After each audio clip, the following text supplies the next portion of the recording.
Like mine, I have been in hiding for almost 1 year, 9 months. Now I need a change. I need to go on with my life. I need to start a new life.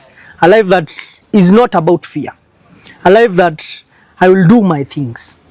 And in this life, I've come to start it now because of the threats that the government, their people have been releasing to me directly, saying that tukikupata tutakufanyia hivi, tukikupata tutakumaliza, because we know this government is very malicious and I cannot stay in hiding forever.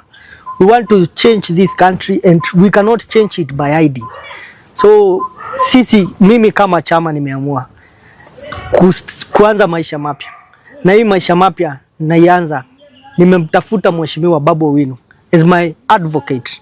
If you have anything against me, you have to contact Babu Owino as my advocate. Yes, Mheshimiwa. Na mimi nataka nikushukuru sana chama. Yes.